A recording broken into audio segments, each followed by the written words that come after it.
Сабырбек Артисбекович, Илимий изилдөө институтунун айланасында аябай эле чоң маселелер көтөрүлүп атат. Коом экиге бөлүндү, сиз тарап болуп, министрди жактагандар да болуп атат. Бул маселе президенттин деңгээлине чейин көтөрүлдү. Анан журналисттердин суроолоруна жооп берип жатып, президент кеттесе кетем дегендей бир сөз айткан экенсиз. Акыры президентке жолуктуңузбу? Президент сөзүн айттыбы бул боюнча? Жок, президентке мен жолуга элекмин. Президент эртеңки 11 февралда саат 10го чакырып атат.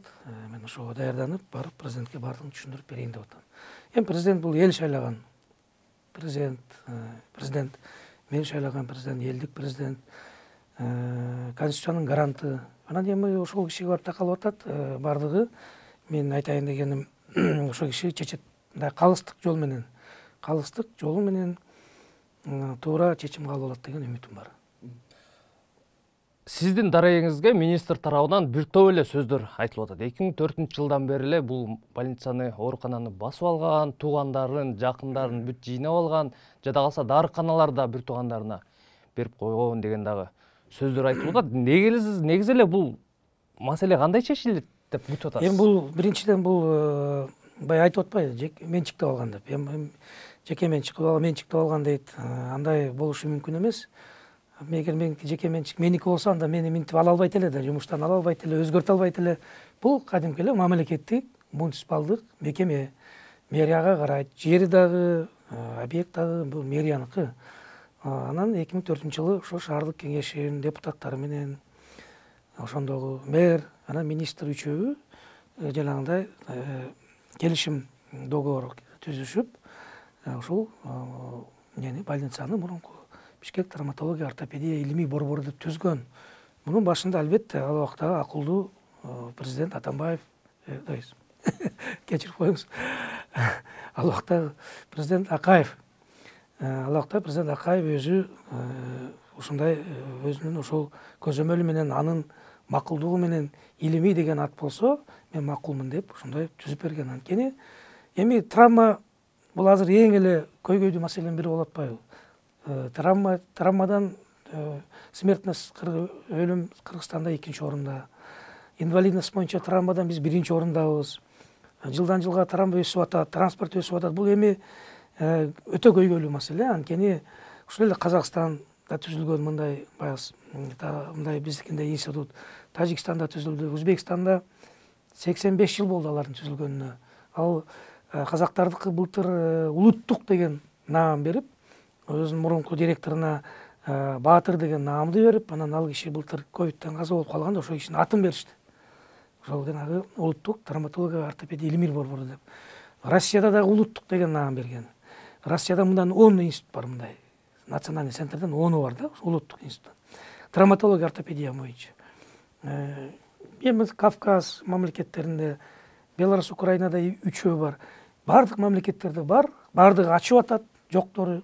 Ана улуттук наам берип атат, а биз болсо тескеринче артка кетип муну жаап атабыз. Бул такыр мындай акылга да сыйбаган нерсе болуп атат. Себеп дегенде бул актуальный маселе да, Кыргызстанга керек нерсе. Бул илимий борбор, бул жанагы мозговой центр, илимий центр болуп, жанагы травматология, ортопедиянын центри болот. Биз бул жерде ар кандай жалаң эле операциялар жасабастан, илимий багыт менен, илимий жол менен операцияны жасабастан, бул жерде биз ар кандай мындай керектүү рекомендацияларды, керектүү баягы райондорго, областтарга, ошол эле мисалы ГАИ кызматкерлерине, МВДга, шаарга, Бишкекке биз өзүбүздүн сунуштарды берип турабыз. Бул жерге светофор коюңуз, бул жерге жанагындай полоса коюңуз, бул көчөдө ылдамдыкты 40-ка түшүрүңүз деп, бул жагынан биз дагы ошол процесстерге катышып атабыз. Мына бүгүнкү күндө Кыргызстан травматизм боюнча 1-нчи орунга чыкты. Травматизм, дорожный транспорттан өлгөн адамдардын саны боюнча Кыргызстан дүйнөдө 1-нчи орунга чыкты. Дүйнөдө. Эми ушундай центрди сактаган, анан ордуна жабыркаган адам кайда барат? Биздин центрге, илимий борборго келет. Анан бизде ар бир операция илимий жол менен жасалат. Ар бир операцияны биз талкууга алып чыгып, ал жерде 2 академик, 10 чакты профессор, доктор науктар, анан 40-тан ашык илимдин кандидаттары отуруп, талкууга салып, анан илимий менен анан барып операция жасалат. Биз айтабыз, кана айтчы. Мен айтам, отурам, мисалы академик. Кайсыл метод менен жасайсыңар дегенде айтышат. Баланча источниктер боюнча Американын мындай, Европада мындай, тигиндей, анан жыйынтык чыгарды. Да, биз мындай жол менен жасайбыз. Өзүбүздүн жанагы импланттардын кандай бар бизде, ошого жараша анан биз илимий подход менен, илимий кеңештин негизинде анан операциялар жасалат. Ошол үчүн бизде азыркы күндө жанагы жетишип аткан ийгиликтерибиздин баардыгы илимий ошо даражанын негизинде болуп атат. Албетте, илимий кеңеш бар ал жерде, диссертационный кеңеш бар. Мына акыркы 17 жылда эле 67 диссертация жакталды. Илимдин докторлору, кандидаттары чыкты. 900гө жакын эмне чыкты, жанагы илимий макалалар жарыяланды. 130тан ашык жаңы ачылыштарды ачтык. Ал жанагы патент түрүндө берилди бизге. Бул дүйнөлүк ортопедияга кошкон биздин салымыбыз деп эсептелет. Евразийский конгресстерди өткөрдүк, 8 Евразийский конгресс. Мына моундай журнал чыгарабыз. Травматология, ортопедия в Центральной Азии деп аталат. Мунун мына ушул Орто Азиядагы травматология, ортопедиянын борбору, мына журналдын борбору Кыргызстан болуп эсептелет. Башкы редактору мени шайлашкан. Бу жерде мына редакционный совет деген бар, редколлегия деген бар. Бул жерде бүт Россиядан, башка жактан, баардык жактан макалалар келип түшөт. Андан тышкары 20дан ашык илимий чоң борборлор менен ошо травматология, ортопедия баардыгы менен келишимибиз бар. Илим боюнча, практика боюнча алмашуу. Ошол эле Япония, Кытай, Түштүк Корея, Европа мамлекеттери, Турция, Россиянын 10 жанагындай биздикиндей институттары менен, Казакстан, Өзбекстан чыгылып, баары менен алака түзүп, жанагындай илимий чоң конгресстерди өткөрүп, илимий кеңештерди өткөрүп, азыркы эми онлайн режимде өтүп атат көп нерселер. Ушундай иштеп келатканбыз. Научный продукция жагынан эми айтып коеюн, биз Кудайга шүгүр эң алдыңкы орундардабыз десем мен жаңылбайм. Кыргызстандагы илимий мекемелердин эң алдыңкы. Мен алып статистиканы карасаңыздар болот. Анан бизде ошого жараша жанагындай билим берүү министрлиги тарабынан грант утуп алганбыз. Ошол гранттын негизинде илимий кызматкерлер жумушка алганбыз. Аспирантура, ординатура деп коет, докторантура, алардын баары бизде бар. Азыр 100гө жакын бала ошондо окушат. Илим менен бизде мындай да практика, илим экөө алкы байланышканда, мисалы күнүгө жасалган операциялар бул илим болуп эсептелет да. Ошол операциялардан эле диссертация жакталат. Ошону илимге байланыштырып, анан илим деген бул изденүү да. Ал балдар, жаш балдардын баары изденет, окуйт көп. Илгери биздин убакта Москвага барчу, азыр интернет деген бар, бардык источниктерди алса болот. Мына ошонун илимдин негизинде ушундай иштер жасап келатабыз. Биз ачылганга чейин, БНИСте болгонго чейин бул жөн эле карапайым больница болчу. Эми азыр муну да ушу карапайым жөнөкөй больницага айлантса, биз анда 50 жылда артка кетебиз да, травматология, ортопедия деп эсептейм да, биздин жасаган эмгектердин баардыгы жөн эле абага учуп кетет. Жана илимпоз балдардын баары көчөдө калат. Мына ушул менин күйүп пышканым, ушул илимий борбор, илимий школа түзүлүп калган. Анан айтып атпайбы, бул мурунку больницада болуп тез жардам көрөт. Биз ошол тез жардамды биз бүгүн эле көрсөтүп атабыз. Биз ошол эле ишти жасап атабыз. Бишкектеги жанагы бүт травманын баары бизге барат. Күнү түнү жериштеп атабыз балдар. Травматология боюнча, травма боюнча, нейротравма боюнча, ички органдар айрылса, өпкө айрылса, кабырга сынса, күйүктөр боюнча, отравление, бүт службанын баары бизге берилет. Башкача айтканда, азыр министр сунуштап жаткан иштер азыр эле аткарылып атат. Аткарылып атат. Биздин функциябыз эле ошол. Бул келет дагы шапкесин алмаштырат. Мүмкүн жанагы ичиндеги травматологиялардын баарын чачат туш-тушка, ортопедиялардын баарын чачат мүмкүн. Анан эми единственный бизде жок нерсе жанагы неврология жок, мисалы да. Терапия жок, эми аны терапияны кардиологияда бар, ошол кабыл алат күнү түнү. Неврологияны биринчи больница кабыл алат.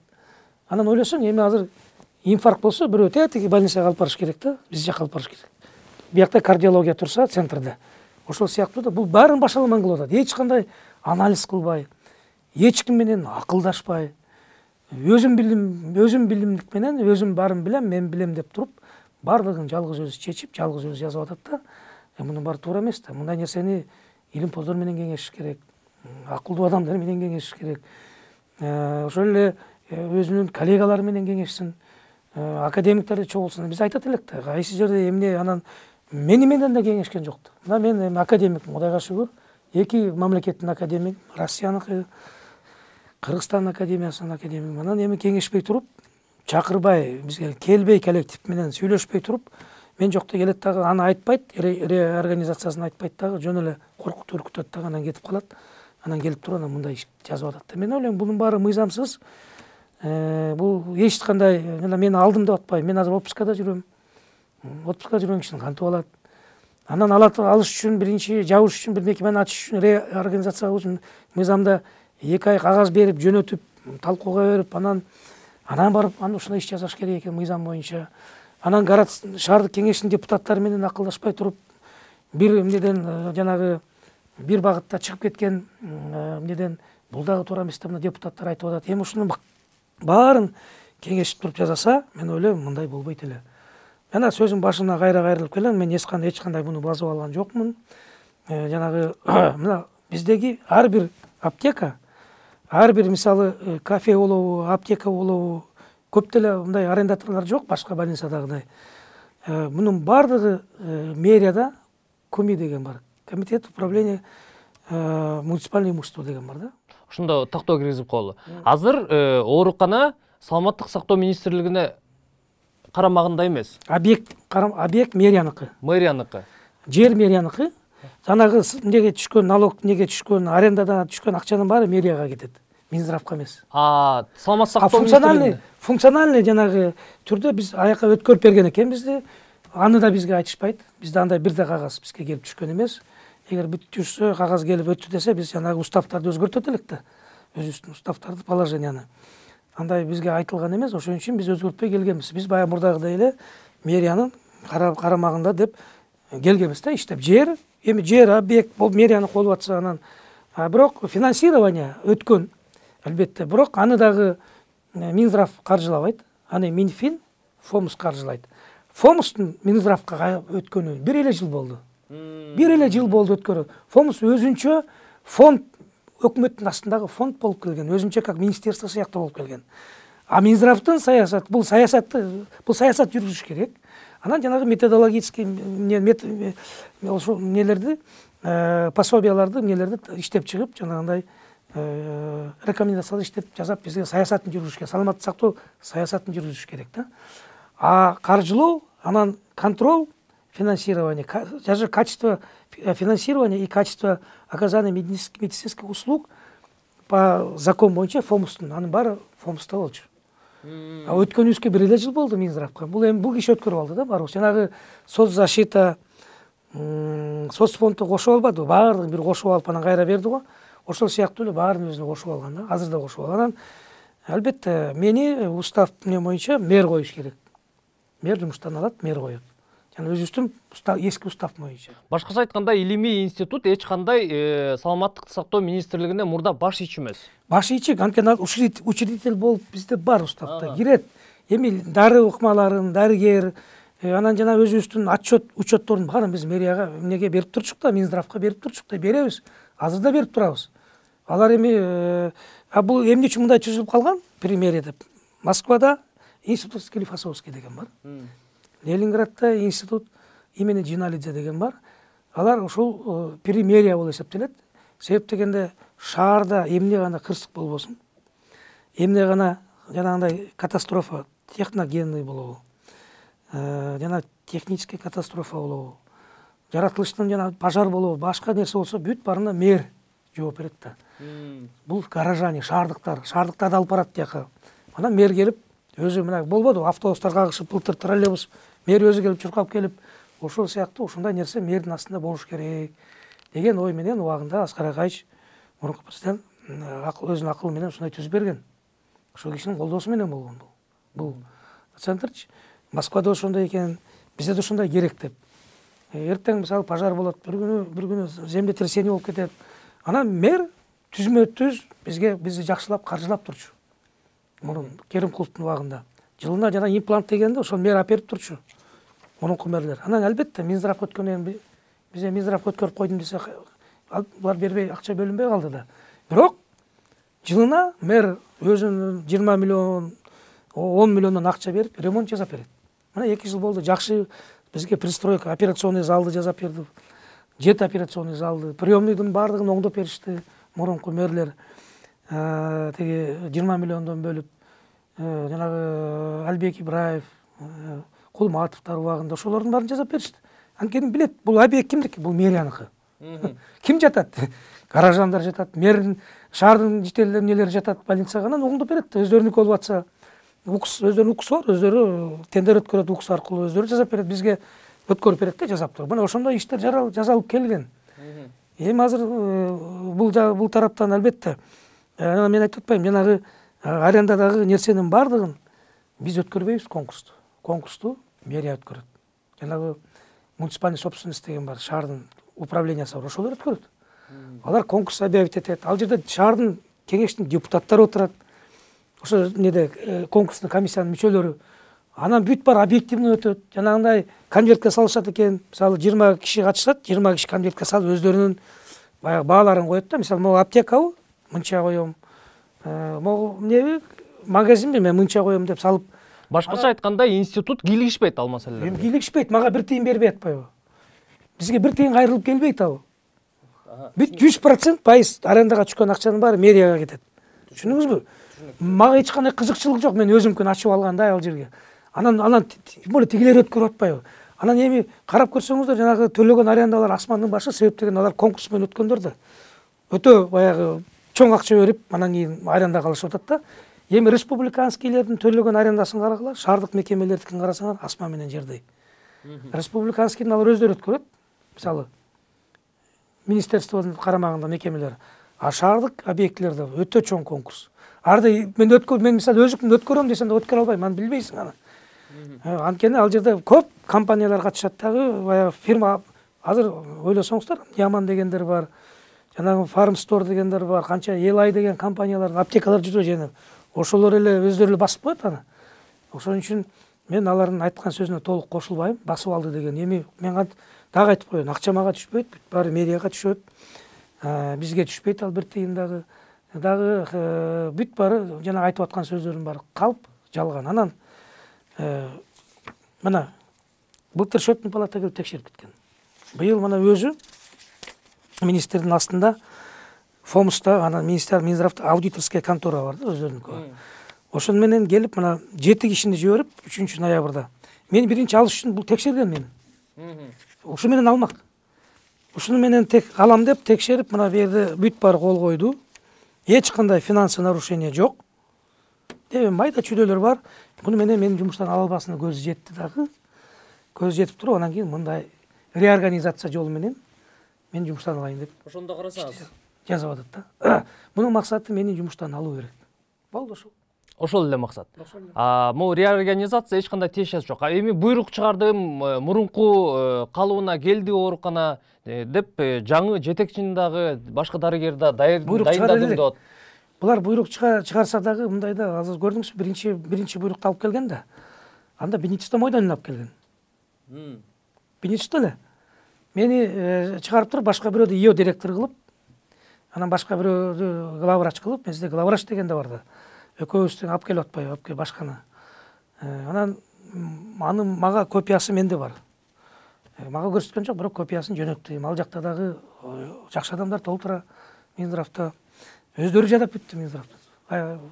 Бизге жардам берди атат. Байке, жардам бердиңиз агай, ушундай эмнеден кутулайык, министрден. Баягы деспоттон кутулайык деп атат да, баягы. Кene бардыгы мындай бекем катуу кармап алган, коркутуп үркүтүп. Анан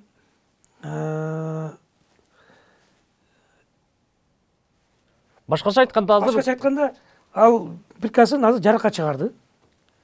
Жаракка чыгарып, анткени болбой калды. Эми экинчиси реорганизацияда болуп келатат. Анысын мен дагы көрө элекмин. Булар мен отпускамды эле күтүп атса керекпи. Эми дагы бир кабар келди, эртең комиссия жөнөтүп экен, дагы текшерет экен. Эми кыргызда ошондой бизде текшерет. Башкача айтканда мыйзамдын туңгуюгуна келип калыптыр да азыр. Ошондой азыр депутаттар жанагындай деп айтып атат, шаардык кеңештин депутаттары, уктуңуздар, өкмөттө комиссия түзүлдү дейт. Комиссияда мүчөлөрү ким экенин мен дагы билбейм. Мени да чакырыш керек да комиссия. Аяктан улам чалышат, мындай чечим кабыл алдык, мындай чечим мен айттым, чечимдерди мен кабыл албайм. Баары туура эмес. Мага башында мен айтып кеткем, Эдил Байсалов чалган. Президент кетип атып айтып кетти. Сизге айтып кой деди. Комиссия түзгүлө, ошо комиссиянын чечими менен анан мен келгенче даярдап койгула, биз көрөйүк деп айтты деп. Анан ага карабай эле жанагынтип башка кишилерди алып келип атпайбы мага. Чыккыла. Ошондо акыры эмне болуп бүтөт деп атасыз муну? Эми негизи мындай туңгуюкка жеттик. Эми азыркы менин бир эле ошол эмнем президентке кирип мени кабыл алса, булардын баарын айтып түшүндүрүп берейин. Анан дагы бир нерсе, мына могу жерде мондай грант утуп алганбыз. Ошо биздин артыбызда жер бар. Анан мондай кылып туруп 500 орундук, биз азыр 469буз да. Ушул грантты, бул бекер, бул кредит эмес, грант. Буну Катар мамлекети акча бөлүп бизге салып беребиз деп атат. Ушул проектини Садыр Нуркожоевич өзү кийлигишип 20 миллион сом бөлдүрүп мэрияга ушул проектти түзүптү. Проект бүттү. Мына августта барып туруп биз капсула салмакпыз бул жерге. Мына ушул проект токтоп калабы деген чоң коркунуч бар. Себеп дегенде бул проект именной ушу Бенедикт деп кеткен биринчиден. Экинчиден бул проект Катар жана фонд менен булар атайын чаташтырып атат. Тиги айтып атпайбы министрибиз? Бул деген жана мамологияга, анан гематологияга келген акча болчу 5 миллион, анан Жумабеков муну алып 10 миллионго чыгартып алып кетип атат. Андай эмес. Ал Катар фонд деген башка, Катар мамлекетинин өзүнүн несинен бюджетинен бөлүнүп берген акча, бул такыр башка да. Экөө эле. Экөө балык. Мына көрдүңөрбү, мондай кылып туруп. Мунун сметасы дагы өстү. 20 миллионго жакындап калды. Катар мамлекети ага да макул болуп атат, салып берейик деп атат. Анан буну Катар мамлекети бизге акчаны бербейт. Жанагы бюджетке которбойт, мурдагы гранттарда эмес. Булар өздөрү тендер өткөрөт, өздөрү жанагындай подрядчиктерди өздөрү таап алат, өздөрү салат, анан бизге ичин жабдуулар менен толтуруп туруп, анан бизге өткөрүп берет. Ушуну 1,5-2 жылда бүтүрөбүз деп аткан Катар мамлекети. Анан мен айтып атам, ушуну бүтүрөйүк. Анан кийин мен силерге бул больницаны бошотуп берейин. Анан эмне больница кылып аласыңар өзүңөр билесиңер. Биз бияка көчүп кетейик. Бул дагы мамлекеттик болот. Бул дагы мэрияныкы, бул дагы жер эме объект мэрияныкы болгондон баары мэрияныкы болот, муниципальный собственность. Эми ал мыйзамды эч ким өзгөрткөн эмес да. Мыйзам боюнча 3 эмне бар экен да, 3 тип больницалар болуш керек экен. Бирөө мамлекеттик больница, экинчи мамлекеттик ведомстволук больницалар, жанагы мисалы МВДныкы бар, ККМныкы бар өзүнүн. Үчүнчүсү муниципалдык мамлекеттик больница. Бул муниципалдык больница. Шаарлардыкы. Шаардык. Өзүнүн ал эми бияда дагы көп мыйзамдар бар да, шаардын өзүнүн мыйзамдарынын негизинде иштелет да, баягы закон, мыйзам, местное самоуправление жана башка мыйзамдардын негизинде иштейт да. Мунун баары эми мыйзам чегинде болгон, бул айтып атпайбы? Өзү басып алган, өзү. Эми ошол убактагы адамдар эмне баары акылы кем адамдарбы? Керимкулов өзү айтыптыр, досу болчу, досу анан ушу жазап берип койду деп айтат. Эми жанагындай бакыйган шаардын кеңешинин 44-45 депутаты бар эле. Алардын баары эмне жокко чыгып калат. Алардын баары эмне адам эмес банда. Бир эле Бейшеналиев адам акылдуу, анан калганы бар адам эмес. Азырда сөзүн өзүңөр угуп атасыңар го. Мен эч ким менен акылдашпайм. Депутаттарга алып чыксаң, алардын жакындары бар, анан тигилерге алып чыксаң, бияктын эмнеси бар. Анан барына жолтоо болот, буттосот, ошон үчүн мен өзүм эле чечип атам деп айтып атпайбы. Өзүн Петр Первый кылып алган. Мен ойлойм, мунун баары туура эмес, андай болбош керек. Ошон үчүн мунун баары мен президентке айтып түшүндүрөйүн деген оюм бар. Президент ишенем, ал акылдуу адам деп ишенем. Түшүнөт мунун баарын. Анан туура чечим кабыл алат деген чоң үмүт бар менде. Эгерде ушул азыр кетип бараткандай эле айкырына чейин кетсе, сизди кызматтан алса, институтту жөнөкөй оорукана кылса кайра,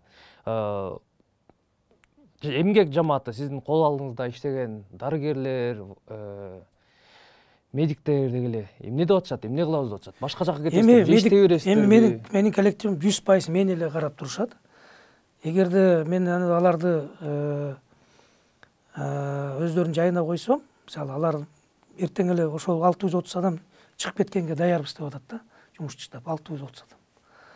Санитардан баштап бүт баарын алардын эгер өздөрүнүн жайына коюп койсом, өзүңөр билели деп койсом, же болбосо забастовкага чыгып иштебейбиз деп коюшу мүмкүн. Келген мисалы жетекчини киргизбей коюшу мүмкүн, игнор кылып коюшу мүмкүн. Ошон үчүн мен аларды андай кылбагыла деп баары мыйзам талаасында болуш керек. Мен президентке кирип чыгайын, анан ошондо силерге айтам эмне кылыш керек деп. Ошон үчүн өз жумушуңарды баягы штаттык режимде эле иштей бергиле. Элге кандай жардам берип атабыз, ошондой жардам бере берейик, ишибизди аткара берейик деп мен азыр дагы биз коллектив чогулду, баары профсоюз менен чогуу бирге ошондой чечимге кабыл келдик. Мен президентке жолугайын. Президент угуш керек. Анткени бул ушундай сенсационный мындай аябай элге жайылып кетти. Такыр эле туура эмес калп сөздөр айтылып атат. Калп информация бир багытта кетип атат. Ошон үчүн мен президент кабыл алат деп мына 3 күндөн бери мен сүйлөбөй отурам, эчтеке дебей. Мына бүгүн биринчи силерге сүйлөп атам. Бирок ошого карабастан биздин министр барып, жогорку кеңешке барып, дагы эле баягы сөздөрүн, калпчы сөздөрүн айтып атат, жалган сөздөрүн айтып атат депутаттарга. Кече депутаттарга кирип баратып айтыптыр, киргенде эле айтыптыр, Жумабеков, Байсалов, президент үчөө чай ичип отурат. Мына депутаттар айтыптыр. Теги эмнеде резиденцияда сүйлөшүүлөр болуп атат, баары жакшы болот деп кирип айтыптыр. Мен жумушта отурам, мен президент чакыра элек. Эми улуу киши ойлосоңуз, министр ушун калп. Эми мен калп айтсам, депутаттар айтат го. Депутаттар айтты мага. Биз ошону айткан эле мындай жыйып калдык дейт. Ишенип жыйып, ошондой турбайбы анда кой, анда чечилип аттыр деп. Көрдүңүзбү? Кандай киши өзүңүзгө мындай чыгып бетме сүйлөшүү аракет болду? Менен сүйлөшө албайт, себеп дегенде аны мен бетине бардык калпчы сөздөрдүн бетине коюп коем да. Менен сүйлөшө албайт, качат. Ошо мына кече күнү мага 2 депутат келди. Ошо эмнеден кийин, жыйындан кийин, өздөрүнүн жана комитетинен кийин мага келишти, кабинетке чакырды тигини, менин көзүмчө. Телефон чалса алды, сүйлөдү. Кел бияка Жумабековду отурабыз, тез эле телефонду өчүрүп койду. Келе албайт. Потому что сөйлөгөн сөзүнүн баары калпчы, жалган. Элди буга чейин кандай элди алдап келатса, өзүнүн реформалары менен, баягы болбогон реформалары менен ошондой эле алдап келатат элди. Мынакей, сиз убагында министр да болгонсуз. Бул киши деле өмүр бою медицина тармагында иштептир. Сиз дагы мурда кийин мындай бири-бириңиздерди таанышыңыздар беле? Жок, эми таанып эле, чай ичип жүргөн эле мындай эмнебиз, мамилебиз бар болчу. Өзүм ошол жакында эмне болбоду, член-корреспондент Академия наук.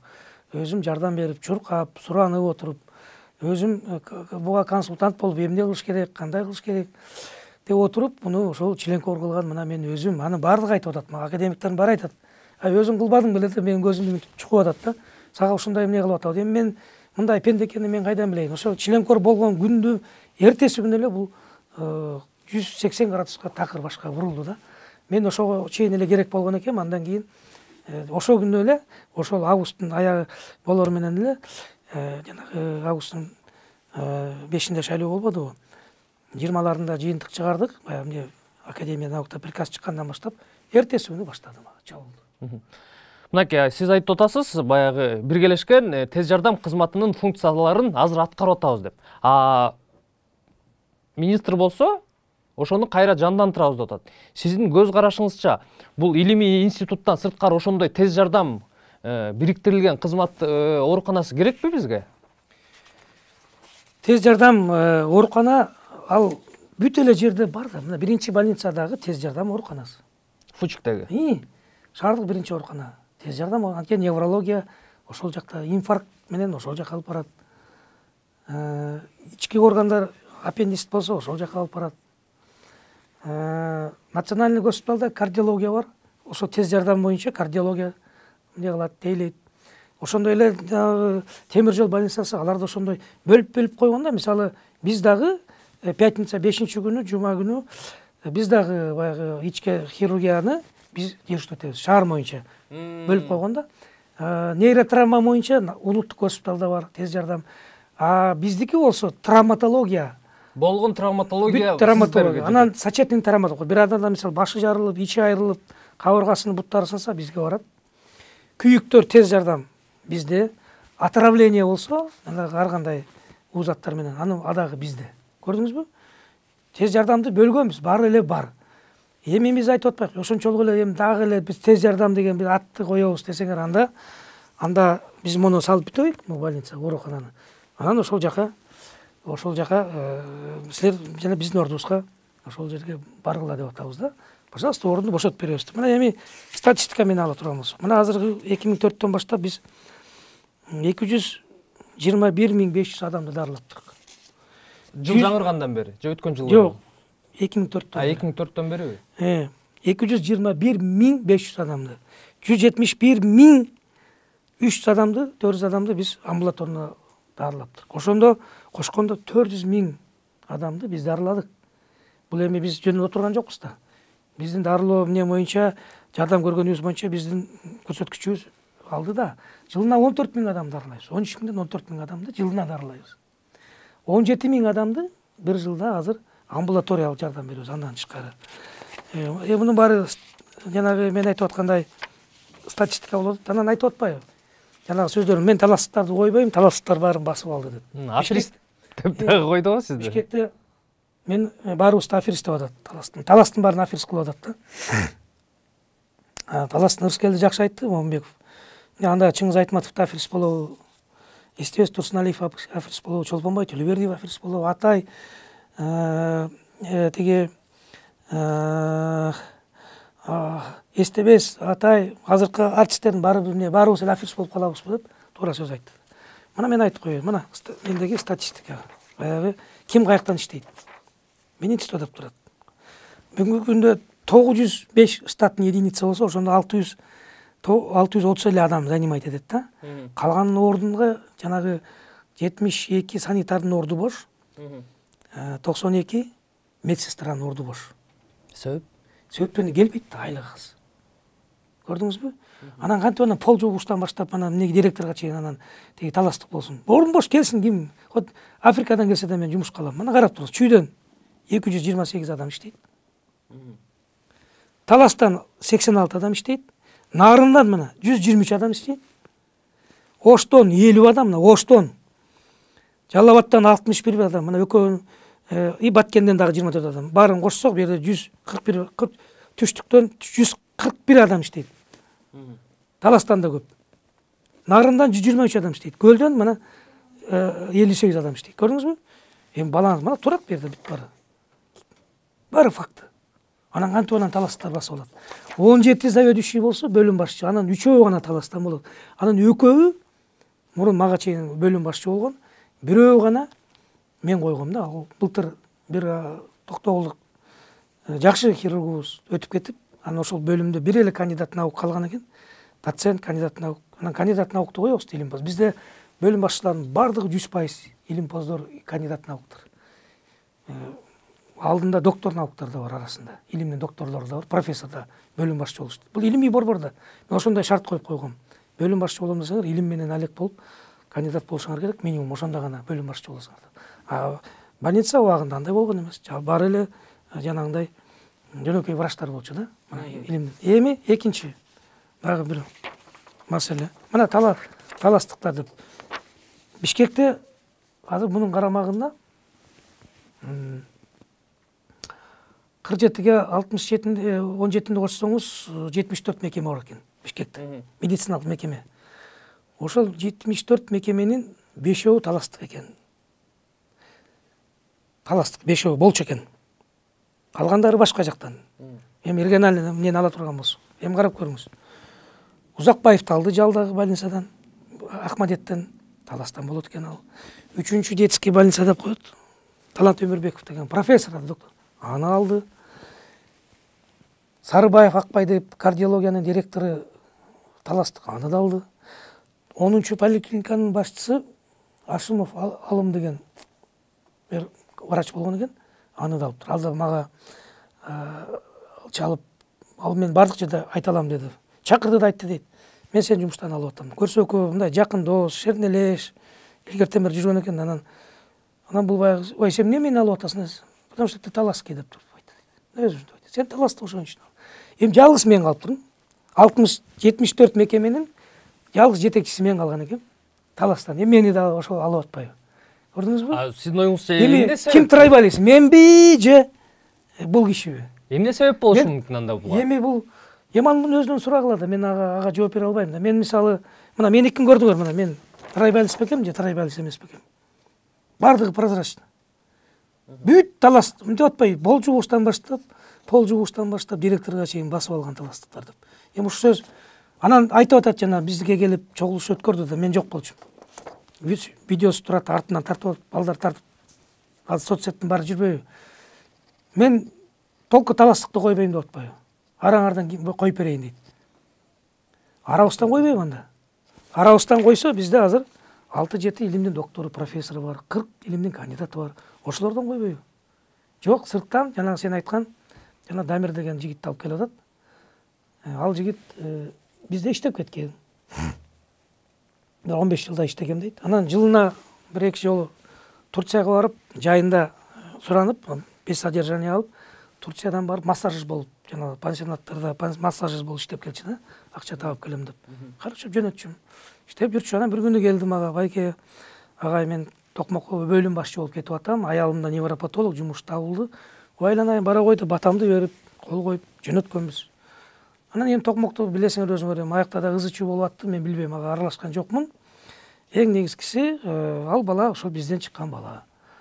Эми келип алып, ар кимди коркутуп аттыр. Телефон чалат экен, үйүнө барат экен, мен сени жумуштан алам, мен сага көрсөтөм.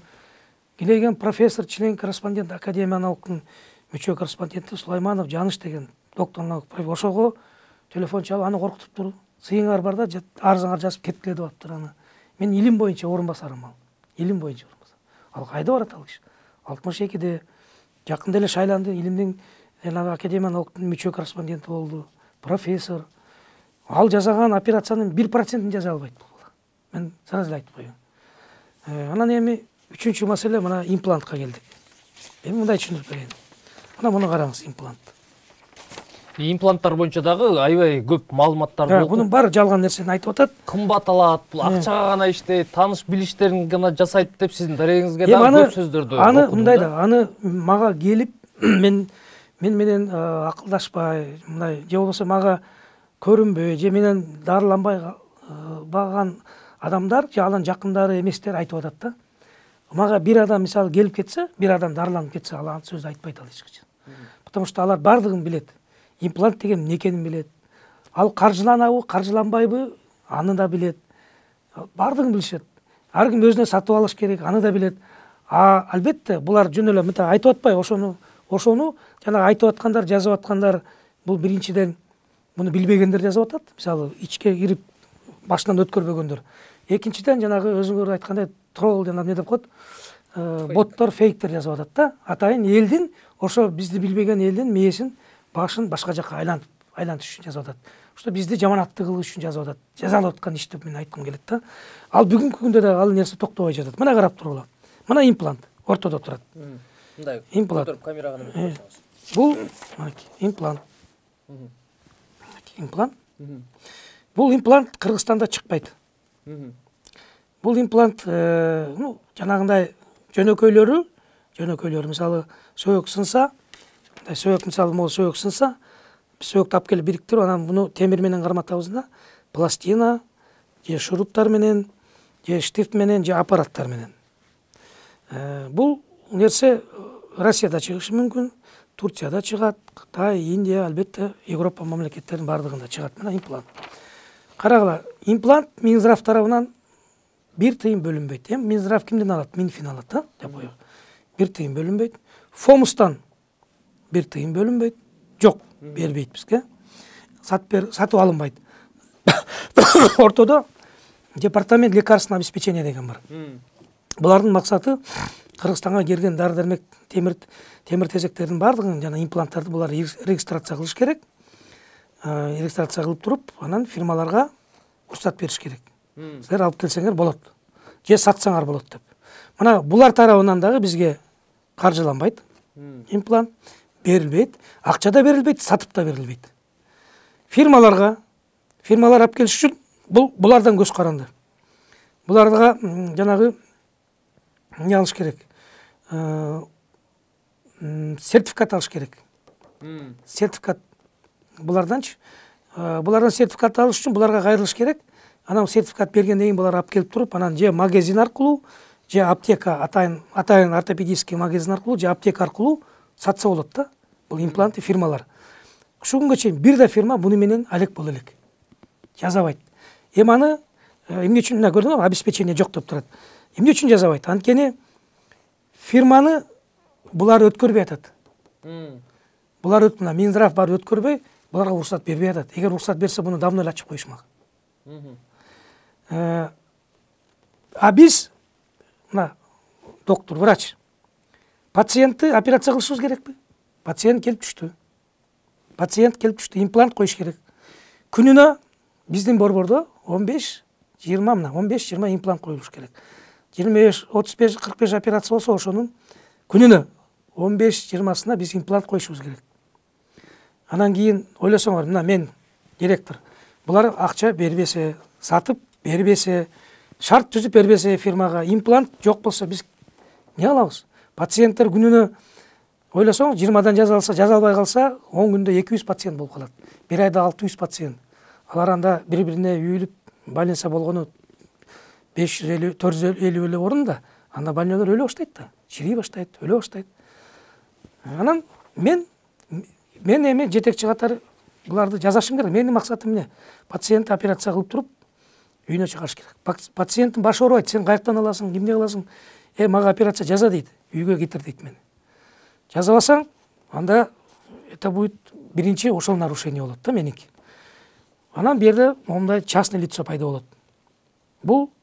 Буну аты контрабандист. Контрабанда жол менен булар алып келет. Алып келет дагы түндөп. Бул имплант алып келип туруп, могу пациенттерге сатышат. Силердин катышууңар жок. Биздин катышуубуз жок. Мүмкүн менин катышуум жок. Анткени мен ага көздү жумуп атам. Мен көзүмдү ачып аларды киргизбей койсом, анда операция болбой калбайбы? Больнолор өлбөйбү анда? Мамлекет обеспечить этпей атса, бул нерсе бир гана менде эмес, бүт Кыргызстан боюнча ошондой. Бүт Кыргызстандын больницасында жаткан травматология больнолордун баары ошондой. Көрдүңүзбү? Мына бул да күнөө кимде? Биринчи мына могу Минздравда, мына могуларда, мына могу экөөндө. Күнөөнүн баары бизде эмес. Биз худо-бедно биз операциясын жасап, бутуна тургузуп, батасын алып чыгарып атабыз да пациенттерди.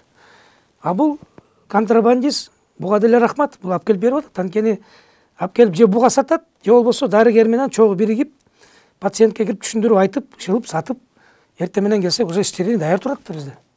А биз алып туруп операция, мен врач, мисалы, мен бурап жасап берип атам. Эми могу бала контрабандист. Билесиңби ким азыр? Ушул бизге алып келип аткан, Кыргызстанга бүт жанагы темир тезектерди обеспечить этип аткан ким? Жанагы бизге келип аткан главный врач Дамир мына ушул. Коюңузчу. Айланайын, ишенбей атасың? Мына ушул бала. Буну баары билет. Бүт бөлүм башчылар билет да. Бүт бөлүм башчылар баары билет, бетин айтат. Эртең келсе да баргылачы, мына апрель барып буккула. Мына келет эртең чогулуш кылабыз, айтабыз. Айтат, сен энен алып жүрөбүз го эми.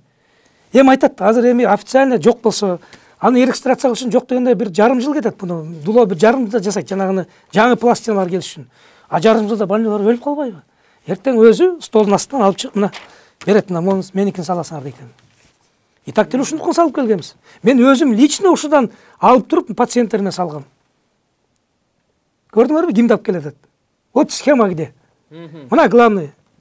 Жана бизге мен буну контрабандист деп айта албайм. Андай эмес, буга индустар алып келет, студенттерин алат. Бул посредник ортодон. Булар мыйзамсыз келип атат. Таможнядан өтпөйт, эчеде өтөйүн десе, таможнядан өтүш үчүн бирден регистрация болуш керек. Анын сертификаты болуш керек, происхождениеси болуш керек. Сертификасы эчтекеси жок нерсени булар бул алып келип туруп бизге берип атат, биз айлас. Бирок аны билебиз, биз металл ал жакшы. Биз аны мисалы салыш үчүн Академия наукта лаборатория бар, өткөргөнбүз бардыгын. Өткөрүп, вот Индияны, Кытай болсо дагы бизге металлдын сапаты болуш керек да, адамга киргенде чирибеш керек, жанагындай дат баспаш керек да. Титан ошондой, титан. Аны билебиз. Ал жагынан сомнение жок. Некачественный деп Кудай сактасын айтпайбыз да. Андай жок. Алып келип атат. Ошону алып келаткан мына азыркы бизге келаткан башка дарыгер. Ушу да. Ошол эле учурда контрабандист, ошол эле учурда жакшы адам болуп атат да. Жакшы адам и главный врач болот. Мына. ушул жерде анда суроо. Эмне себептен баарын мыйзамдуу түрдө кылыш керек деген маселе буга чейин көтөрүлгөн эмес? Көтөрүлмөктүсүн дала жолу айтылган, каттар жазылган. Мен мисалы жазам да, бизге мисалы Казакстанда, Россияда мунун бардыгы мына эки организация чечип койгон да, алар бекер сатып берет элге. Баягы Минздрав өзү сатып берип, анан баягы таратып, уже берип койгон больницаларда барында бар. Импланттан бар түрү бар. Кааласаң, ошо главврач сатып берет, шылып, бүт бары могулар жерде регистрациядан өтүп жазалган. Эми муну мен буларга мен команда бере албайм да, муну өткөргүлө деп. Ал фирмалар мага да келбейт алар. Мен билбейм да аларды. Алар булар менен иштешет. Мына булар менен, ДЛО менен иштейт, анан Минздрав менен иштейт. Көрдүңүзбү? Бул ошондой. Мына азыр мен силерге шок кылам азыр Кыргызстанды. Ким келатат бизге? Кыргызстандыктар мына жаңы схема келатат. Мурун деле бул схема иштеп, мына бул иштеп аткан схема. Мына бул элди биз аяктырып атабыз. Эгер ушуга макул болсоңор, ушу схема баары иштей берет. Дагы иштейт, бул келсе да иштейт. Себеп дегенде иштебесе пациенттер өлүп калат анда. Иштеш керек. Эгерде буну азыр иштетпейбиз, органдар келип, кана сертификаты жок деп азыр мисалы жанагы милициясы, КМБсы келип колубутtu кайрыса, мисалы анда имплант салынбай калат да, пациенттер өлө баштайт. Бул иштеш керек. Пока бул жерде порядок болмоюнча, бул жерде фирмалар, официальный фирмалар келип, конкуренция түзүлүп, эмне үчүн бул иш башталды? Биз бир фирманы, мен эмес, эми башка бир фирма келди, мен макулдугун бердим. Бизден магазин ачып атат да, магазин салды ичине. Институттун ичине мындай неменен жанагындай пластик менен магазин салып, витриналарын коюп, уже жанагы заводдор менен иштеп, алып келип сатабыз деп атканда, ошондой деп атканда, анан бул иш башталды да. Эгер ал завод, жанагы магазин иштеп калса, бул частный лицо жок болот да. Бул жабылат. Бул лавочка жабылат анда. Анда бүт бар официально сатып ала баштайт. Бул жака дагы уже бир-эки фирма берди, могу жерге эки фирма Минздравга берди, жана ДЛОго регистрация кылып бергиле жана темир тезектерди депчи. 3 айдан бери жатат. Эгер ошо регистрация кылып берсе булар, анда официальный түрдө фирмалар уже бизге бияка эмнеге пациентке түз эле пациентке сата баштайт. Анда бул схема иштеп атса, демек саламаттык сактоо министрликте тияктагы замешанный болуп калабы деген. Аны мен айта албайм да. Мен кантип мен андай күнөөнү мен кое албайм. Мен тиги Алымкадыр Сабирдин чемесин да күнөөнү коюп, менчиктештирип алган, басып алган, туугандарын баарын тыгып алган, баарын басып алган деп. Мен антип айта албайм. Менде андай маданият жок. Мен факты менен сүйлөйм. Мына факты силерге. Факты менен сүйлөп түшүндүрүп берип атам. Түшүнүктүү. Имплант боюнча Сабырбек Жумабеков операциясын бери дегенде эле 3-4 миң долларга жасайт деген дагы бир топ сөздөрдү социалдык тармактарда отурабыз да. Жазгандарды угуп атабыз, сүрөт кылып да чыгарып атышат. Мунун чын бышыгы эми мындай. Мына имплант. Бул импланттардын түрү болот да. Мисалы импланттын бир шуруп 2-3 доллар, 4 доллар болот, мондай шуруптар бар да. Ошондо канча 500 сом деп коёк. Мисалы 500 сомдон бул импланттын тиги асмандын башындагы баалар бар. Мисалы онкопротездер Европада 20 000 евро турат. Онкологиялык протездер. Сколиоздун аппараттары где-то Европада 11-ден 15-16 000 евро турат. Көрдүңөрбү баалар кандай? Мага келген пациенттер өздөрү сатып, мен айтпайм, мага келгендер баары билет, алар анда эч качан жазбайт да кайтпайт. Алар өздөрү сатып алат. Могу имплантты мен жанагындай высокотехнологичный операциялар жасайм. Мен мисалы омуртка алмаштырам. Жамбаш сөйөктү алмаштырам, муунду. Тизелерди алмаштырам, онкопротез салам, сколиоз салам, өтө жана кымбат импланттар да. Аны мен азыр канча жылдан бери биз мындай практика кылып койбуз. Биз банковский счетту беребиз. Заводтун ба. Булар заводко которот. Заводко. Банк менен өздөрү которот. Бизге квитанциясын алып келет, биз сразу переписка кылып, анан заводдон салышат.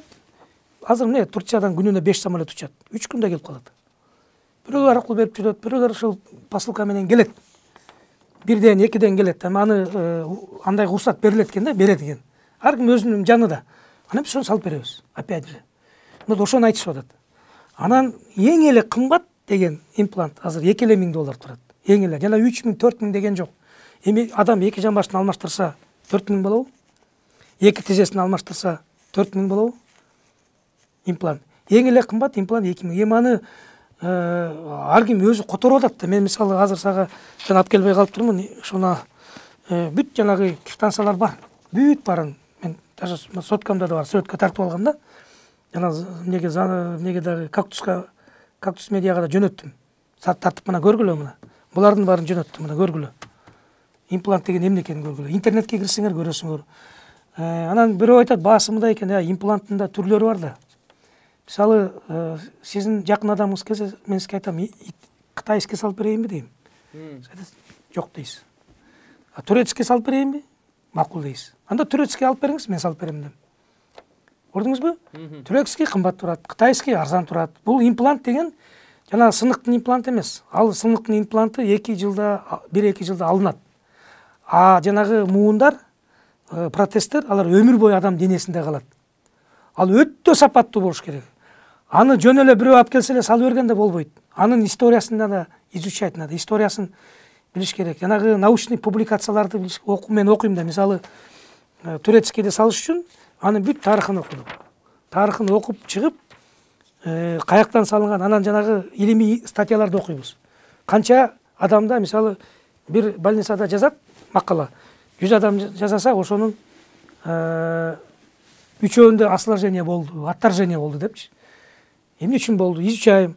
Ошентип туруп анан тандап алынат анын импланттарды. Мен ошону илимпоздмун да, мен тандап болуп отуруп, мен башында биз американский салганбыз, немецкийден 2-3-өүн салганбыз, итальянскийде салып жүргөнбүз, бардыгын салып жүрдүк. Аягында турецкийге токтодук. Себеп дегенде, эмне үчүн токтодук? 2007-жылы мен бир конгресске барып карасам, Кипсан деген завод турат. Выставкадан болот. Анан карасам, биз салганга окшош экен да. Биз немецкий салып жүргөнбүз. Трой деген компания. Бул Тройдуку десем, жөт, это Трой биздики. Спорт этип кеттик да. Жүр деп анан мени заводко алып барды. Чешмеден неге бардык? Измирге барып, заводуна кирип карасам, көрсө жана Германиядагы заводдор эмне кылат? Буларга заказ кылат. Бу жерден бүт даярдалат Турциядан. Анан барат да клемманы басып туруп эле дың деп турган Мадейин Жөмөни деп анан сатып беришет. Көрдүңөрбү? Анан ошондон баасы канча? Баасы 2 эсе кымбат болот. Турцияга караганда. Көрдүңүзбү? 2 эсе кымбат. Эми 1,5 эсе кымбат сатат, мисалы Германияда. Ошон үчүн көп. Турцияда рабочий сила арзан, мүмкүн. Бирок металл немецкий экен. Жазылып турат, сертификат металл бүт Германия деп жазылып турат. Эми ал мунун баарын сертификаты болот. Мен жазып аткан протезтердин бардыгында сертификаттар бар. Бүт баары мындай далилденген. Жанагындай доказательствосы бар. Анан эми жөн эле ошон үчүн мен жасаган, жана биз жазып аткан протездерде азыр мисалы ушул эле Россиянын статистикасын алсак, Казакстандыкын алсак, жана осложнениялар, жана аябай эле төмөндө, жок эсе деп койсок болот. 1000 адамдан 1 адам болушу мүмкүн, 2 адам болушу мүмкүн. Осложнение болбойт. Казакстан, Россияда 23%ка чейин осложнение берип атат. Көрдүңөрбү? 100%дан 25% берип атат. Ошон үчүн бул жерде жанагы импланттар боюнча дагы жөн эле сырттан бөчөдөн келгендерди алганга болбойт. Ал өмүр бою салынат адамга. Анан дагы бир нерсе. Имплант салынган больной ал менин мойнума отурат. Ал адам өлмөйүнчө, мисалы 100ге чыгып өлмөйүнчө, жок болмоюнча менин мойнумда. Или мен өлмөйүнчө, менин мойнумда. Ал имплант деп аталат. Өмүр бою салынат. Энди протез деп коет. Ал бирдеке болсо мага келет, осложнение болсо мага келет, ооруп калса мага келет, ысып кетсе мага келет. Көрдүңөрбү? Жоопкерчилик өтө жогору. Бул жана сыныктардык эмес. Мындай операция аз эле болот, 500 эле операция болот. Жылына. Остеосинтез жанагы мен айткан, остеосинтез жана сөйөктөрдү жамоо. Мына жылына 4-5 миң операция болот. Бул операцияларды мен жанагы дарыгерлерим, бөлүм башчылары өздөрү жасайт. Алар жооп берет. Моудан алып жанагы эмнеден алат да, частный лицодон алат. Бул схеманы көрдүм, түшүндүм, имплант боюнча. Анда менде мындай суроо жаралды. Мен, мисалы, мен деп эле коеюн, Асан дейли. Асан ушундай бир операцияга муктаж дейли, имплант коюу боюнча. Сиздерге келди. Андан ары кандай система иштейт? Силер кеңеш бересиңерби? Же муну кандай табат? Сиз бул частное лицо деген кишини? Частное лицо деген кишини эми азыр муну так ошоңой эле Бишкекте жүрүүдө болбойт. эртең бул мындай кыл, эртең бул киши келип иштейт го, иштегенде эле ушул схемасы иштей берет, болду. Жок, Алып келип өзү сатат. башка маселе. Бүгүн эле сизге бир пациент түштү. Бир оорулуу түштү. Мага имплант коюш керек, момундай деп. Анан муну мояктан бул баланча түкүнчө имплантты алып келгиле деп айтасыңар да, туурабы? Жок, мынтип айтабыз. Мен бул интернеттен издеп таппайт да. Мен мисалы мен айтам да, мен мына врачыма айтам. Бул жерде бөлүм башчы бар да. Менин башым оорубайт. Сен каяктан табасың? Эмне кыласың? Главное, табасың дагы, могу пациентти жазап туруп, бир да күн кечиктирбей. Бутуна тургузуп, пока осложнение болуп кете элек да, буту чирип кете элек да, тромбоэмболия, жировая эмболия болуп өлүп кала элек да, жазап туруп чыгарасың деп мен ошондой задачаны коюп койгом. Бизде ошондой принцип. Пациент это номер один. Больной биринчи орунда турат. Ошону жазаш керек. Анан бул байкуш, анан буга кайрылат да. Анан бул алып келет. Түз сатабы, врач аркылуу сатабы, мен башым оорубайт. Анткени мен айтам, главное жаза, анан больнойдон жалап түшпөсүн. Кетип атканда ой айланайын деп рахматын айтып сага батасын берсин бул пациент. Жалап түшпөсүн дагы, анан больнойду жанагынтип акчасын кошуп үстүнө кейитип, баягы наразы кылып андай болбош керек. Анткени бул деген биздин жарандар бирөөнүн чөнтөгүндө бар, бирөөнүндө жок. 5 кол тең эмес да. Дагы байлар бар. Байлар келет, мен да канча десең берем, жакшысын бер. Вот алтындан болсо да сатып алам дегендер бар да. Вот ошолордон ал дагы колунда жоктогуларга салууга дейм. Кээде жок болуп калат эчтекеси. Анан байкуш бөлүм башчылар акча чогултат өздөрү. Анан буга сатып беришет. Же болбосо бир байга айтат, ай сен буга жардам берчи бир. Ал абай хорошо, мен сага 5 кишиге жардам сатып берейин. 5 кишиге сатып бергендер бар, 10 кишиге сатып бергендер бар, ошондойлор. Бай адамдар бар. Жанагындай благотворительный иш жасап коюшат да. Мына ошентип жылына 5000 адам болсо, мына имплант салып атат жана. Бир дагы адам наразы болуп кеткен эмес. Бомуштарга да салып атпайк. Мен канча бомушка өзүм чөнтөгүмөн даже протез сатып берип атам. Сатып салгандар вечерний ишке чейин чыккан. Өзүм сатып берип, салып берип, анан чыгарып атам. Анткени аны мен жасабасам, ал киши менде жатып же өлөт, же чирип жок болот да. Лучше мен жасап туруп сатып Кудайга дагы жага турган иш да. Адамга дагы жакшылык кылдым деген мааниде. Ошондой бизде могу дарыгерлердин баардыгы мен билем бүт бар ошо благотворительный эмес этет. Анткени түшкөндөр мисалы күнүнө 10 адам түшсө, обязательно бирөөнүн эчтекеси жок. Айланайын. Тамагы жок адамдар түшөт да. Анан ошолор бирөө чыкты бизге жалап кылып. Мен жасабай калды. Кочодо азыр менде жатат 4-5 киши жатат, мен жардам берген. Барсаңар интервью алып ыйлайсыңар укканда. Мен алардын жол киресин нече көлдөн такси менен келет, буттары мындай аппаратта жүрөт. Таксисин өзүм төлөйм. Жаткызам. Аппараттарын сырт жакка чыкканда өзүм сатып келем, жанагындай внешний аппарат $1000 аппараттарды салып берем. Өткөндө сөөктү мына заказ кылдык Россиядан 65.000 сомго. Момундай сөөк алдык. Анткени сөөк чирип калган. Ошо больной жатат, сүйлөп берем деп атат ал бак, ыйлап. Бомж, үйүм жок дейт балыкчы. Бир жерде бир организацияда бир комнатада эптеп жашап жүрөм дейт. Мына ошо баланы мен өзүм бала кылып багып, киши эле 50-ге жакындап калган. Жардам берип келатам. Канча жылдан бери. Сен бутуңдун сөөгүн өстүрөм, кайра эмне кылам, кайра бир 10 чакты операция болду го байкуш. Ичет. Ичип алганда мен жазган эмгегим бар, талага кетет. Ичип алат да. Запой коюп кетет. Аппарат менен жүрсө да. Анан ушундай кечирип коем байкушум келди. Анан жатат мына сын палка болуп жатат. Азыр 5-3 айдан бери менде жатат, багууда. Тамагы бекер. Дары-дармеги бекер. Жана сөөгүн мен алып бердим, аппаратты мен алып бердим. Мына ушундай оорулар бар да, бизде көп. Ар бир бөлүм башчысында ушундай багуудагы адамдар бар. Эми теге мына имплант боюнча түшүндүрүп айттым. Түшүндүңөр да? Түшүндүм. Имплант деген мына ушул. Анан эми мунун баардыгын мен айтып атпаймынбы, бизге жатып кеткендер, дарыланып кеткендер, өздөрү же пациенттер же жакын туугандар мунун баарын жакшы түшүнөт. Жанагы жазып аткандар бул бизди билбегендер, бизге келбегендер, ушундай сөздөр жазып атат. Имплант боюнча ушундай. Макул, имплантты оорулуу өз чөнтөгүнөн сатып алат экен. Операция үчүн төлөм кандай жүрөт?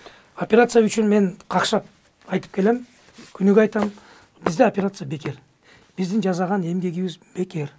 Кызматыбыз бекер. Анан эми Баары бир пендечилик эл экенбиз, кыргыз элин баягы мындай жүрөгү мындай пейиликенен жүрөгү таза элбиз да, баягы рахмат айткандар бар. Эми аны жок деп айта албайбыз. Жок десең да болбой, бирөө дагы подаркасын алып келет, бирөө конвертин салып келебиш кылып рахмат деп айткандар болот. Мага да эле болот. Мен кээ бирлерин албаймын. Мисалы, эми көрөсүң да, баягы пациентти көрүп атасың эптеп айтам, анан көрө ушул акчага сиз аны пациентке күнүнө 3 тамак, жакшы тамак бергин, же болбосо дары дармегине жардам бергиле. Дары дармектин баарын эле биз алып бере албайбыз. Жана айтып атпайбы биз, мен дейт 146 миллион сом берет экенбиз дейт. Миллион сом бизге. А мен айтып атам, биз 14 миң адамды аралайбыз. 14 миң адамды 144 миллионду 14 миң адамга бөлгөндө канчадан айланат? 10 миң сомдон айланат. Ошол 10 миң сом ичинде коммунальный услуга, свет, канализация, ысык суу, муздак суу, жанагы 623 адамдын айлыктарыбыз. Анан анча мынча дары дармек берет. Дары дармегибиз, анан тамак 3 маал тамагыбыз, ошонун баары ошонун ичинде. Жанагы ар бир адамга 10 миңден айланып атпайбы? Ошону бөлсөң эми 10 миңди. Бүт ошонун ичинде. Анан каяктагы бул акча? Бул 80% зарплатага кетет. Айлыкка кетет. 80% ошол жанагы 144 миллиондун 80% зарплатага кетет. Айлык. Бул айлык элге кетип атат. А калгандары 20 миллион эмнеге жетет? Эгерде дары дармекке бөлгөндө айтсам күлөсүз. 30 сом эле, бир күнгө 30 сом, дары дармекке 30 сом гана бөлүнөт мамлекет тарабынан. Бир адамга. Бир адамга 30 сомго эмне келет? 2 шприц келеби? Болду. Ошо шприц менен дарылайсың. Карабастан биз канча деген эмне алып атабыз, каржылап тиги дары дармектер сатып берип атабыз. 3 маал тамак берем больницага, тиги ооруларга, пациенттерге барып көргүлө тамакты. Тамактын баасы 70 сом дегенде болду. 70 эле сом 3 маал тамак бир пациентке. Жетпейт да.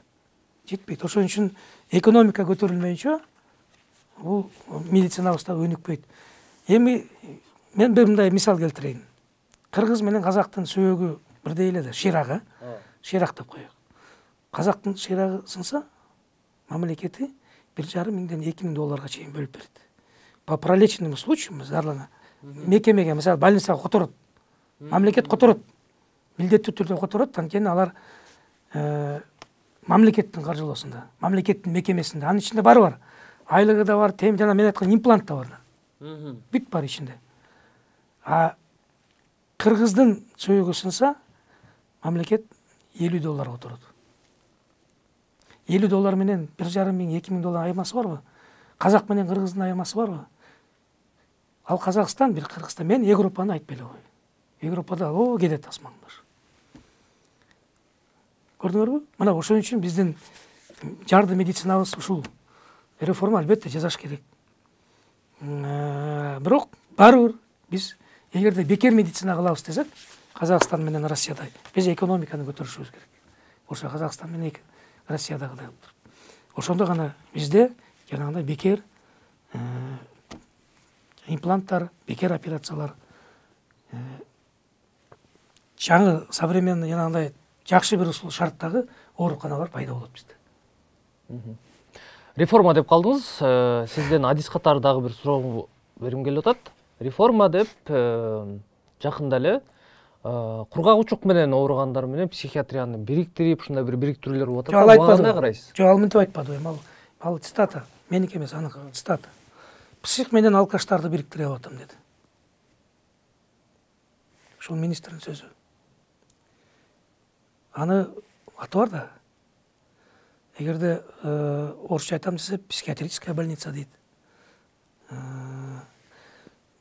Наркологическая больница деп аталат дейт. Өзүнүн аты бар да. Мен мисалы ал терминге мен түшүнгөн жокмун. Ал эмне үчүн мындай себептер менен айтты. Экөөнү бириктирди. Кургак учук боюнча. Кургак учуктарды мен бул боюнча маалыматым жок экен, ошон үчүн мен айта албайм. Эгер кургак учуктар азайса, бул жакшы. Бул жакшы нерсе. Кургак учук элдин жашоо шарты, турмушу бул жакшы болуп барат дегенге мындай белги берет да. Кургак учу бул жанагындай жарды мамлекеттерде көп болот. Ошондой мамлекетте өнүгөт. Анткени ал жерде тамак ашы начар, иммунитети начар, жанагындай сырость, жанагындай мисалы кышында муздак бөлмөлөрдө жаткан адамдар, сыростча жаткан адамдарда анан тамак ашы начар, иммунитет начар элде, коомдо, мамлекетте ошондо гана кургак учу күчөйт да. Бул жакшы нерсе. Эгер кургак учу азайып атса, айтып атпайбы, барсам 100 дарыгер иштейт деген, анан бир эле учук бар. Андай бул эми жалган нерсе да, аны антип теңеш айтышка болбойт. Жок дегенде бир 10-15 киши иштейт ал жерде мүмкүн ал жерде 10 чакты учуу оорусу жылына өтүшү мүмкүн. Бирөө деп айтып, анан 100 киши иштейт деген бул жалган нерсе. Мындайга мен такыр ишенбейм. Мен деле министр болгом. Андай жок. Андай нерселер анда мурун эле ачыкка чыгып кетмек, жарылып кетмек андай нерсе. Албетте, бириктирсе болот. Мисалы, Талас областына бир кургак учуу ооруканасын калтырса болот, мисалы да. Ош областына бірден екіден калтырса болот. Ушинтип бириктирип, анан жанагы эффективный эмес кургак учуу аз жаткан нерсе да алардын баарын кыскартып, ал жерде дарыгерлерди башка бир кесипке өткөрүп, же болбосо ошол башка жака бириккен ооруканаларга жылдырып дегендей ошондой кылса болот. Эми бул реформасын мен толук билбейт экенм, ошон үчүн мен айта албайм. Эгерде мунун баары эффективный болсо, баары бир ар бир реформа жасаганда ар бир бейтаптын ден соолугуна зыян келтирбеген, анын ден соолугуна залакат келтирбеген реформа болсо мен аны колдойм. Анан жок, бирөөдү чыркыратып ал пациенти жатарга жери жок, же болбосо барарга жери жок, дарылай турган дарыгери жок, дарылана турган дарысы жок болсо, ошентип ал адам өлүп баягы жок болуп баратса, бул нерсе бул реформа эмес. Ага мен ал нерсесин колдобойм. Келиңиз, эми сиздин маселеңиз боюнча институт такыры жаап, акырына чейин министр мырза көздөгөнүнө жете турган болсо, бүгүн министрликте маалымат таратып атат, Жумабеков травматология бөлүмүнүн башчысы болуп кала берет деп. Эгерде көздөгөнүнө министр жетсе, сиз эмне кыласыз? Жок, эми бөлүм башчы деп алар туура эмес айтып атат, кафедра башчысы деп. Бизде 3 кафедра бар. Бул медициналык академиянын кафедра травматология, ортопедия и экстремальная хирургия деген кафедра, Славянский университеттен, Кыргызско-Славянский университеттен кафедрасы бар, травматология, ортопедия, экстремальная хирургия деген жана институт переподготовки деген бар, жанагы постдипломдуу, дипломдон кийинки специалисттерди даярдоо институту бар. 3 кафедра бизде иштейт.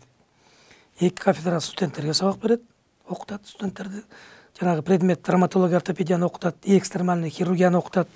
Берки бир кафедра врачтарды, жанагы жыл сайын врачтардын квалификациясын жогорулатып окутат бүт Кыргызстан боюнча. 3 кафедра бар. Ошонун бир кафедрасы мага 2 ай мурун ректор чалып, мурунку зав кафедра башчысы Кожохматова жумуштан кетти, өз ыктыяры менен кафедраны сактап, анан муну мындай жакшы бир жолго салып бербесеңиз болбой калды, жардам бериңиз деп мага айткандан кийин мен макулдугумду бердим. Анткени ал кафедрада мен 19 жыл башчы болуп иштегем. Ал кафедра мен үчүн мындай орусча айткан не безразличный дегендей. Анан ал жерде сотрудниктер калбай калган. Мурунку башчы кафедра мындай кылчу экен. Теги ошол эле дамирди токмоктон кара балта, чүй биякта врачтарды киргизип койгон, преподаватель кылып, мугалим кылып.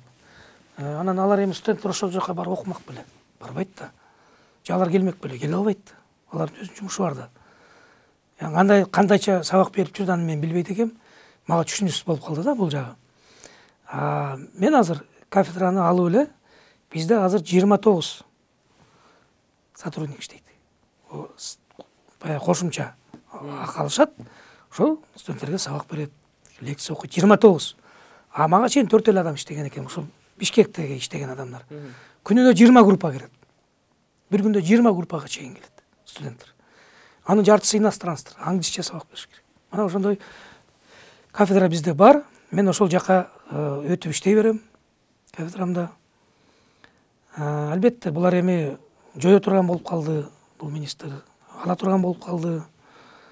Жанагы Дамир деген келип өзүнүн схемасы менен иштей турган болуп калды. Дальше эми жасай берсин, иштей берсин, калайбыз. Анан эми тиреши бергенде мен көрүп атам бул жерде биринчиден мына пациенттер, менин пациенттерим келип, мен күнүнө 50ге жакын адам кабыл алам да. Ошолор келе албай калды. Улам жазып атат. Улам келип алып келгендер мени менен келип ыйлап кетпеңиз деп айткандар көп пациенттерим. Кезек күтүп атат. Менин 3000ге жакын азыр кезекте турган пациенттерим бар операцияга. Алар эмне болот? Ошон үчүн мен ойлонуп көрдүм, мен иштей беришим керек. Эгер бул мага шарт түзүп берсе, бул жигит биздин артыбыздан түшпөй, чукулабай, пресс кылбай, деспот болбой иштеп жардам берем десе, албетте иштешебиз, иштей беребиз. Анан жок андай эмес деп интрига кылып, баарын коллективди бөлүп жарып, жанагындай нормальный бир эмоциональный, психологический атмосфера түзүп бербесе, анда иш жатак болот. Анда буну мен билем, бул баланы тагдыры деле көпкө узабайт, себеп дегенде коллективдин арасында да өзүнүн терс репутациясы бар. Баары билет бунун ким экенин. Муну коллектив өзү чечет да кийинкисин. Мен ага киргише албайм. Себеп дегенде мен мисалы мен айтат элем, эртең президентке барганда айтам. Менде 2 жаш илимдин доктор профессорлор бар. Ошолорду коюңуз, ошолор иштесин. Ошолор иштесин, жаш. Алар да жаш. Ушу менен тең. Мындан да жаш. Бирок алар илимдин доктору, профессорлор. Тил билгендер, англисче тил судай таза сүйлөгөн азаматтар, илимпоздор. Операцияны мындан 10 эсе жакшы билгендер. Алардын жасаганын бул 1% жасай албайт. Ал бул жигит, келаткан жигит мисалы да. Ушундайды коюп бериңиз деп айтам. Коллективдин да суранычы деп суранам президенттен. Өзүңүз? Өзүм кафедрада сабак берип, операцияларымды жасап, меники барыбир мага 50 адам келген, келе берет. Келет пациенттерим мага келет. Аны орган адам гана билет. Мен дагы айтып коеюн. Оорубаганда мүмкүн мен айтышым мүмкүн. Атка келе берет деп айтат, бу ким экен деп. Анан жаны оорубайт. Жаны орган гана билет аны. Ал келет. Келип атпай, күнүнө келип жазылып атат. Ал жазып койдук, наркы жумага азыр күндө 100дөн жазып койдук адамдарды. Мен кабыл алам. Колуман келген жардамымды берем. Эгер жок, бияктан жазабайсың десе, анда жеке менчик мекемеге чыгууга туура келет. Больницага. Бирок ал жака барганда баасы 2 эсе көтөрүлөт. Жеке менчик мекемеде. Жазып атпайбы? Кетсин ал жерден, жеке менчикине кетсин, жазай берсин, командасын алып кетсин деп. Ал түшүнбөй атат. Ал жазган киши түшүнбөйт. Эртең бут сынса, мен керек болсом, ал жерге 2 эсе барып төлөйт. Ал жерге айлыгымды да төлөйт, тамак ашын да төлөйт, дарынын да төлөйт, жатканына төлөйт и ошо зданияга да төлөйт да, баарын төлөйт. Бул жерде андай болбой атпайбы? Бу жерде имплантын эле төлөйт, калганын баары бекер болуп атпайбы? Көрдүңөрбү? Адамдар билип билбей жазып атат. Трондор жазып атат. Фейктер жазып атат. Анын баары жалган. Нормально түшүнгөн адамдарга мен мына түшүндүрүп бердим, булар түшүнөт. Эми мен Кудайга шүгүр, мына 38 000 операция жасап турдум бүгүнкү күнгө чейин. 38 000. Менин окуучуларым эле 200дөн ашык миң операция жасады. Ал менин окуучуларым өзүм үйрөткөн окуучулар. Ошондой эмгек кылып келет абыз элибизге. Айтып атат бул Алик Бейшеналиев. Баарын алды. Тегин алды, буну алды. Лауреат болду, заслуженный болду. Болду, эми кете бербейби депчи. Көрдүңөрбү? Ички дүйнөсүн көрсөтүп койду. Өзү Академия наука жылда жанагы 5 жолу берди го, или лауреат болом деп. Мамлекеттик сыйлыктын лауреаттыгына илимий иштерин берди. 5 жолу берди. 5-10 өтпөй калды. Эми ал жерде 31, бул 10 жылдан бери болуп келаткан окуя да, 2 жыл сайын берет. 31 член комиссия бар. Бүт бар илимпоздор, академик, профессорлор, вуздардын ректорлору өткөрбөй атат. Мен эмес да, жалгыз эмес. Мен болгондо 2 жолу комиссия болдум член. Мага чейин өтпөй калган. Канча жолу? Анткени илимий эмгеги жок да. Анан кантип лауреат болот? Мен мисалы 2 жолу мамлекеттик сыйлыктын лауреатымын. 3 жолу, 3-үнчүсү жаштар сыйлыгынын, Чыңгыз Айтматов атындагы жаштар мамлекеттик сыйлыктын лауреаты болгом. Мен 32 жашымда. СНГнын лауреаты болдум. Звезды Содружества деген бар. $100 000 гонорар алгам. Официально Кремльде тапшырылат ал сыйлык. 2011 жылы алгам. Эмне боюнча? Илим боюнча алгам. По науке. Лауреат госпремии, межгосударственной премии в области науки. Илгерки баягы Ленинский сыйлык да. Ленинский сыйлык. Нарышкин деген, жана Миронов деген Совет Федерации, Нарышкин руководитель администрации президент. Ошо экөө тапшырган. Лебедев үчөө. Жана СНГ мамлекеттеринин генеральный секретары Лебедев үчөө тапшырган. Кремльде. Мына ошондой эми бул ошого мында мунун почетный грамотасы да жок экен.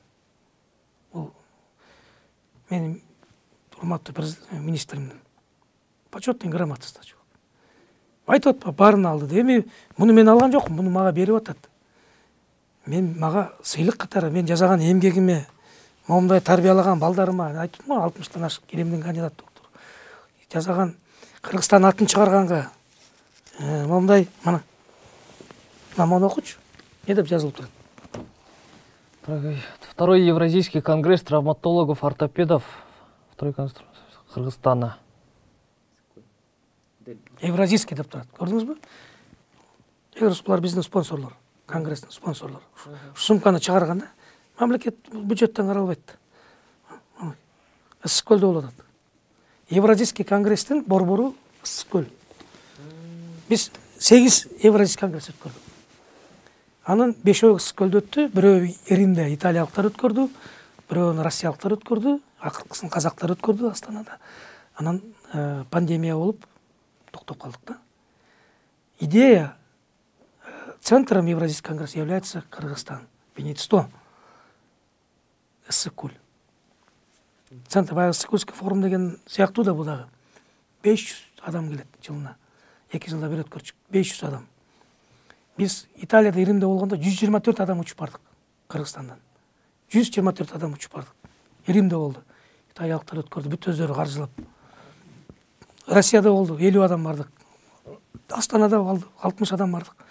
Травматолог ортопедтер. Көрдүңөрбү? Борбору Кыргызстан. Россияда болгондо предпоследний 17-жылы мени эмне кылды, избрали почетным президентом Евразийского конгресса. Почетный, пожизненно. Өмүр бою почетный президентмин да. А так кайсыл мамлекетте өтсө, ошол мамлекеттин организатор президент болот, а мен почетный президент.